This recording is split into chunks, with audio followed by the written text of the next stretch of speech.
There are betrayals that hit you like a slap, sharp, sudden, loud.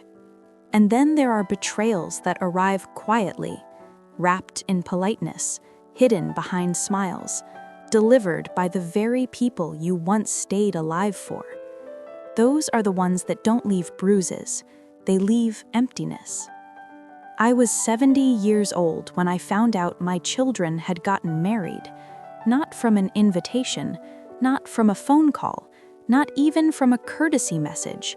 I found out through a photograph, a single image, posted online, captioned with the words, "Best day of our lives." I remember holding my phone with both hands, afraid it might fall, afraid I might fall. I stared at that picture for a long time. My son in a tailored suit, standing tall, confident. My daughter glowing in lace, smiling the way she used to smile as a child when she felt safe. Strangers stood where a mother and father should have been. People I didn't recognize. People who hadn't stayed up nights worrying. People who hadn't sacrificed pieces of their lives so these too could have one. And in that moment, something settled deep inside my chest, a truth I never thought I would have to accept. I wasn't part of their lives anymore, not important enough to be included, not necessary enough to be informed, not valued enough to be remembered. But that wasn't the end of the story, because 2 weeks later, they called me, and for just a second, a foolish, hopeful second, I believed this was the apology. It wasn't. They didn't call to explain. They didn't call to invite me back into their lives. They called to ask for my retirement money. I wasn't a perfect mother. I lost my temper sometimes. I worried too much. I made mistakes. But I was present. I worked 2 jobs most of my adult life.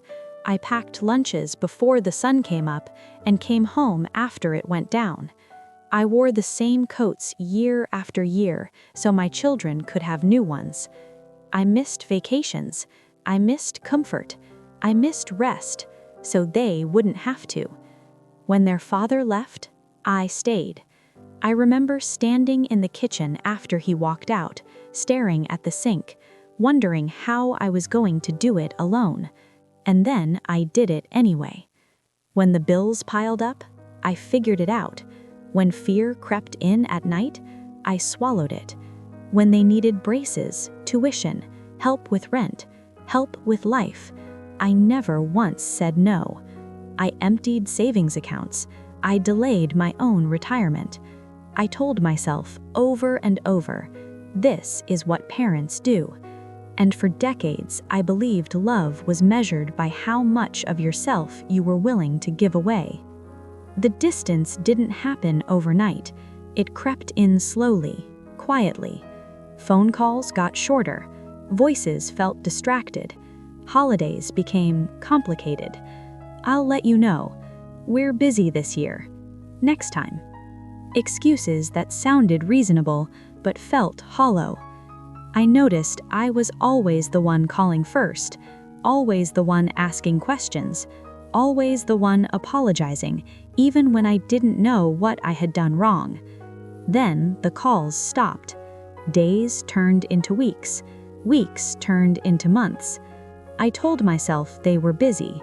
Young lives, careers, relationships. I didn't want to be a burden. I didn't want to be that parent. So I waited. And waiting slowly became loneliness. One afternoon, my neighbor knocked on my door. She didn't smile the way she usually did. She held her phone awkwardly, like she wasn't sure whether to show me or protect me. She said, "I didn't know if you knew, but congratulations." That word, congratulations, felt foreign, confusing. Then she turned the phone toward me, and there it was.